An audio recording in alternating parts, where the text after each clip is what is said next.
So hello students, previous class में हम लोगों ने जीएसटीएन की टर्मिनोलॉजी को बहुत ढंग से समझा था, मतलब goods and services tax network. अब ये क्योंकि नेटवर्क है तो गवर्न होगा, इसका एक स्ट्रक्चर होगा। आज हम लोग इसके स्ट्रक्चर के ऊपर बात करते हैं। जैसा कि आपको ये हेडिंग दिखाई दे रही है, स्ट्रक्चर ऑफ जीएसटीएन। इसमें कौन कौन प्लेयर्स होंगे, प्राइवेट का पोर्शन कितना होगा, गवर्नमेंट का पोर्शन कितना होगा।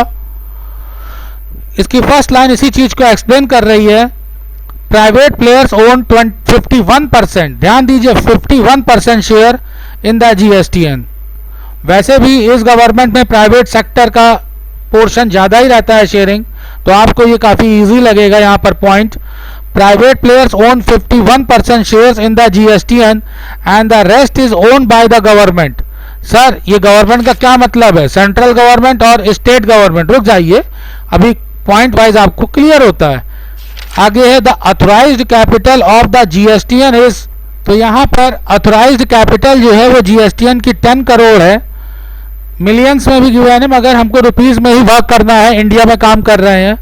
Of which 49% shares are divided equally between central and state government. तो देखिए आपको आंसर मिला कि गवर्नमेंट के बीच में कैसा डिवीजन रहेगा। 41% में से हाफ सेंट्रल गवर्नमेंट की शेयरिंग होगी और स्टेट गवर्नमेंट का रिमेनिंग पोर्शन मतलब 50%, and remaining with the private banks. The GSTN has also been approved for a non-recurring grant 350 crore rupees. तो 10 करोड़ तो इनिशियल हो गया और ग्रांट जो है वो 315 करोड़ की है। The contract for developing this vast technological backend was awarded to Infosys। Infosys company highlight कर रहा हूं, सभी लोगों ने इसका नाम सुन रखा होगा। इंडिया की लीडिंग कंपनी है सॉफ्टवेयर के लिए। सितंबर 2015 इस डेट से इनको इंगेज किया गया। The GSTN is chaired by mister Naveen Kumar and IAS who has served in many senior positions। हमें इससे मतलब नहीं है कि उन्होंने बिहार में काम किया है सेंट्रल गवर्नमेंट में, बेसिकली इसके स्ट्रक्चर ही आपको थोड़ा सा ध्यान देखना है। अब ये शेयर होल्डिंग किस तरीके से डिवाइड है, तो देखिए शेयर होल्डर्स गवर्नमेंट के बीच में तो 49% है, जो कि हाफ हाफ हो जाएगा। तो आपके लिए ये ईजी है कि सेंट्रल गवर्नमेंट पे 49% का 24.5% कर देंगे, और ठीक यही स्टेट गवर्नमेंट के लिए हम लोग 24.5% कर देंगे। बाकी 51% जो प्राइवेट प्लेयर्स हैं उनके बीच का डिवीजन है। तो यहाँ पर ध्यान दीजिए कि इसको हम कैसे डिवाइड करते हैं। SDFC 10%, SDFC बैंक के पास भी 10%, ICICI bank 10%, NSE strategic investment company के पास 10% और LIC हाउसिंग फाइनेंस लिमिटेड इसके ऊपर 11%। टोटल हो जाता है हमारा 100%।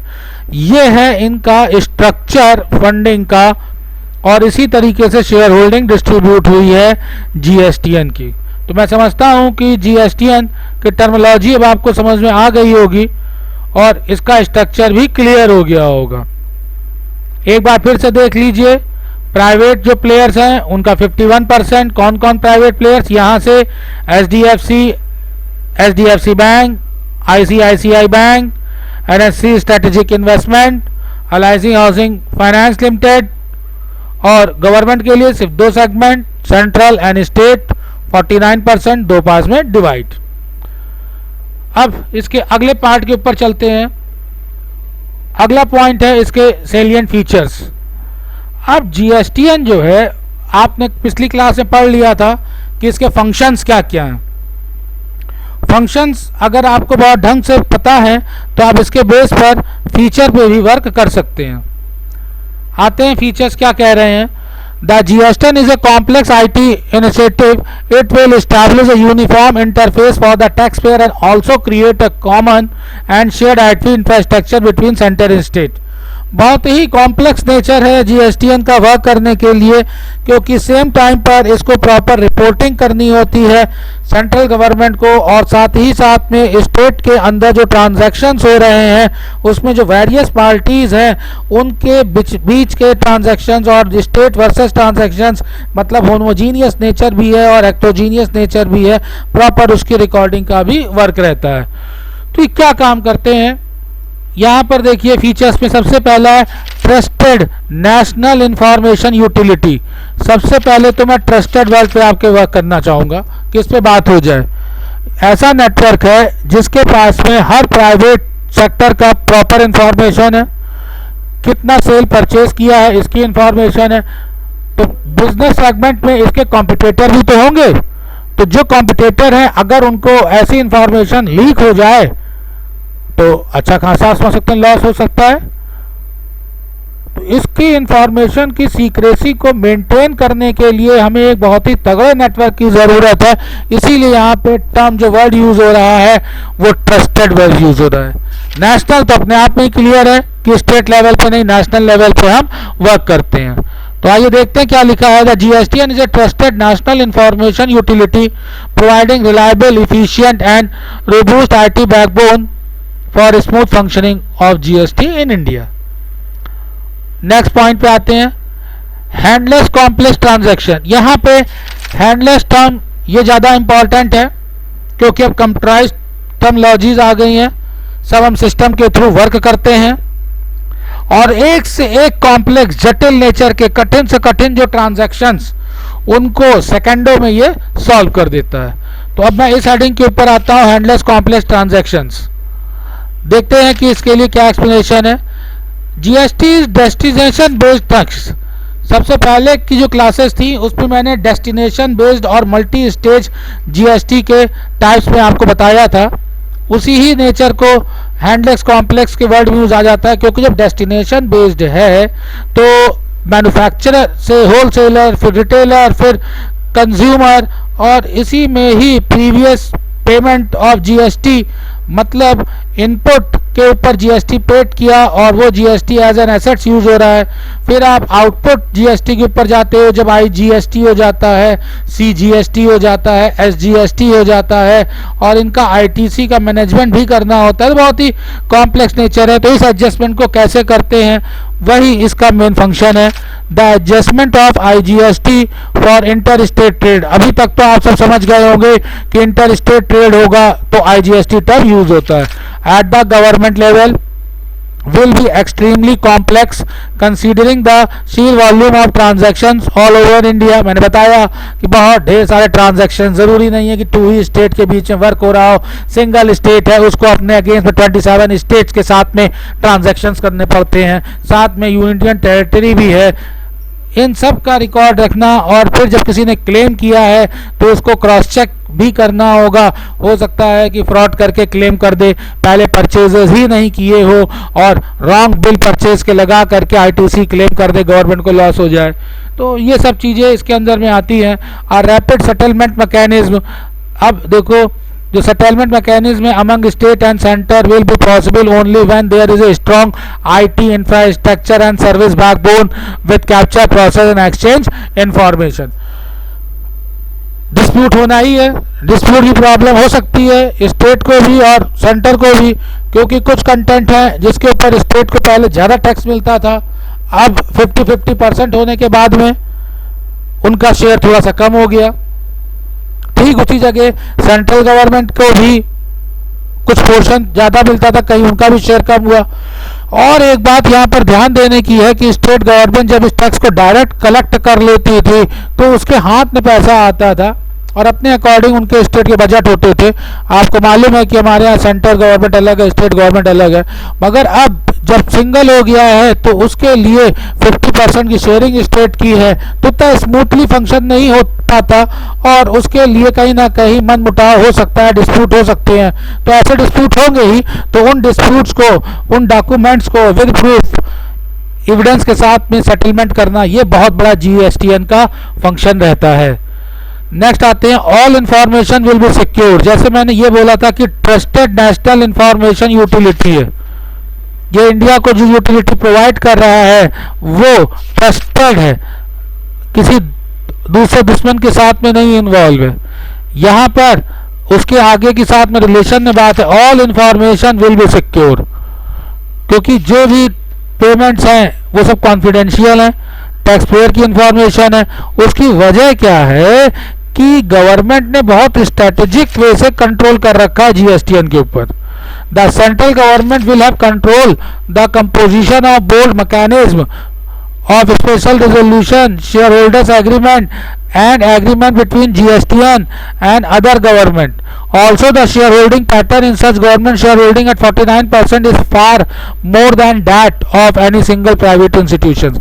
आप कहेंगे सर कैसी आप बात कर रहे हैं, इंफॉर्मेशन कैसे और गवर्नमेंट का कंट्रोल कैसे है? गवर्नमेंट के पास तो सिर्फ 49% शेयर ही है, प्राइवेट सेक्टर के पास तो 51% शेयर है, तो ज़्यादा उनके पास पावर हुई। मगर बेटा ध्यान दीजिए 51% प्राइवेट सेक्टर के तो पास है, मगर प्राइवेट में कोई सिंगल प्लेयर नहीं है, सब अलग अलग हैं, सबको इकट्ठा होने में कंट्रोल होने में बहुत सी प्रॉब्लम्स हैं।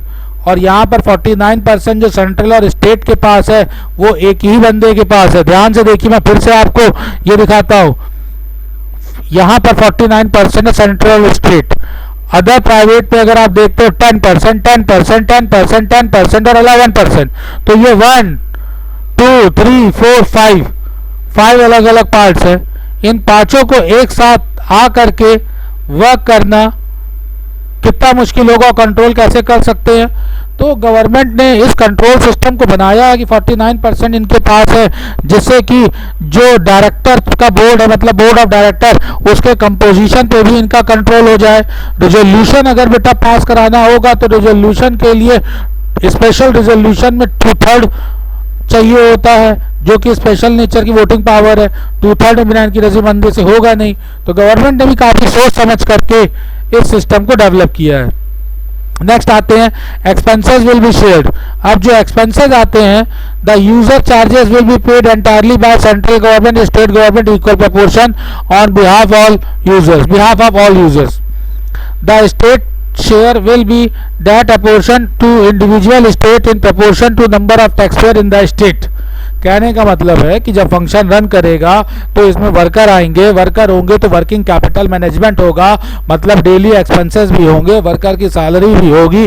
तो ये सारे एक्सपेंसेस का पूरा स्टेट गवर्नमेंट के ऊपर डाल दिया जाएगा।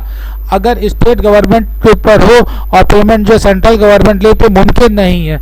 तो ये जो एक्सपेंस का मैकेनिज्म है इसका प्रोपोर्शन भी इक्वल है। आपको मैंने बताया था कि जीएसटी और एसजीएसटी जो है, सीजीएसटी और एसजीएसटी जो है 50-50% पे है। तो जब आप इनकम 50-50% जनरेट कर रहे हैं तो एक्सपेंसेस भी इसका यहाँ पर 50-50% पर है। अब आगे देखिए कि जो वॉल्यूम ऑफ एक्सपेंसेस है उसको हम क्या कर सकते हैं। मैक्सिमम एक्सपेंसेस किस चीज़ के ऊपर होना है? IT system design by Infosys, क्योंकि कोई ऑफिस तो खोल के हर सिटी में बैठना नहीं है, सारा मैकेनिज्म इंटरनेट के थ्रू होना है। अगर आप रिमोट एरिया में भी हैं और आपके पास नेटवर्क फैसिलिटीज अवेलेबल है तो आप डायरेक्टली इनके पोर्टल पे पहुंच सकते हैं। पोर्टल पहुंचे मतलब ऑफिस पहुंच गए। तो जो कंट्रोलिंग है वो इंफ्रास्ट्रक्चर की सिस्टम जनरेट करने के ऊपर है, जो सॉफ्टवेयर है उसके ऊपर है। तो मैक्सिमम तो इन्फोसिस का हो गया। देन सेकंड पार्ट एक्सपेंसेस किसके ऊपर होगा? फ्रॉड एनालिटिक्स टूल्स, बहुत ही इंपॉर्टेंट है, क्योंकि जब टैक्स होगा, गवर्नमेंट से टैक्स की चोरी करी जाएगी तो जीएसटी के अंदर फ्रॉड करने के लिए कंज्यूमर्स एक से एक ट्रिक लगाएंगे। और पता ही है आपको कि जब इंडियंस नेगेटिव सोचते हैं तो कहाँ तक जा सकते हैं। तो इस पे एक्सपेंसेस होगा। इसका R&D मतलब रिसर्च एंड डेवलपमेंट डिपार्टमेंट बनेगा, जो रेगुलर चेक करेगा कौन कौन से नए तरीके कंज्यूमर्स ने खोज लिए हैं, टैक्स पेयर ने खोज लिए, उनको पता करना। देन सिक्योरिटी ऑडिट, दूसरा point, and other security functions will be outsource based on tender. Outsource based on tender, इतने वर्कर्स को डायरेक्टली जॉब ना दे करके, परमानेंट जॉब ना दे करके कॉन्ट्रैक्ट किया जाएगा। और कॉन्ट्रैक्ट में जैसे उन्होंने वर्क किया सिक्योरिटी ऑडिट के लिए, तो जिस भी कंपनी के ऊपर उन्हें डाउट है या फिर डेटा गायब हो सकता है या फिर इनका डेटा आया है, तो किसी भी कंपनी जिसके अंदर एलिजिबिलिटी है, एलिजिबिलिटी में आप ये भी कर सकते हैं चार्टर्ड अकाउंटेंट इंस्टीट्यूट इंस्टीट्यूट की तरफ से पास आउट सीए हैं, उनकी कोई प्राइवेट फर्म हो सकती है जिनको ऑडिट करने का राइट होता है, तो ये सब लोग अपना टेंडर ले करके रिपोर्ट चेक करके एनालिसिस करके रिपोर्ट सबमिट कर सकते हैं। तो ये डायरेक्टली जॉब पर नहीं है, मगर इनको कॉन्ट्रैक्ट पर लिया जाएगा, पेमेंट दिया जाएगा, तो ये बेटा आउटसोर्स बेस्ड हो जाते हैं। और इसके बाद थर्ड जो कि हमारा लास्ट पार्ट होता है एक्सपेंसेस का, सबसे बड़ा किसके ऊपर होगा? Operating expenses such as salary, rent, office expenses, internal IT facilities. तो आप कहेंगे सर इसको तो सबसे पहले होना चाहिए, इसको थर्ड पार्ट पे क्यों रखा है? बेटा समझिए यहाँ सिस्टम एकदम अलग है। इंफ्रास्ट्रक्चर वैसा नहीं है कि पहले हमने प्लेस देखी और प्लेस देखने के बाद फिर हमने वहाँ पर बिल्डिंग परचेज किया, बिल्डिंग को बिल्डिंग यहाँ पर बनाया और बिल्डिंग के बाद हम वहाँ पे वर्कर्स को रख रहे हैं। मतलब हमारा इंफ्रास्ट्रक्चर का जो सिस्टम है वो ही एकदम अलग है। इसमें जो ब्लॉक्स हैं उसमें हमारे अपने वर्कर्स कम है, ऑफिस स्मॉल है और जो वर्क है वो आउटसोर्सिंग के हिसाब से है। तो जो स्ट्रक्चर है उसमें सैलरी, रेंट और ऑफिस के ऊपर वेटेज कम से कम है, ऑपरेटिंग एक्सपेंसेस कम से कम करेंगे हम। सबसे ज़्यादा पैसा किसमें करेंगे? सिस्टम डिज़ाइन करने पे। इसकी वजह से मैन पावर की थोड़ी कम ज़रूरत होगी और सिस्टम ही सारा कैलकुलेशन कर लेगा। तो आज हम लोगों ने क्लास में दो पार्ट कवर अप किए, एक सैलिएंट फीचर कर लिया और साथ में इसका स्ट्रक्चर कर लिया। अब जाकर के जीएसटीएन का पूरा टॉपिक आपके इन 2 वीडियोस में कंप्लीट होता है। जिन स्टूडेंट्स ने थोड़ा लेट में क्लास ज्वाइन करी है तो वो अगर टर्म नहीं समझ पा रहे हैं तो मैं इस वीडियो को अपलोड करूंगा, आप वहां से इसको रिवाइंड करके देख लीजिएगा। Thank you all of you.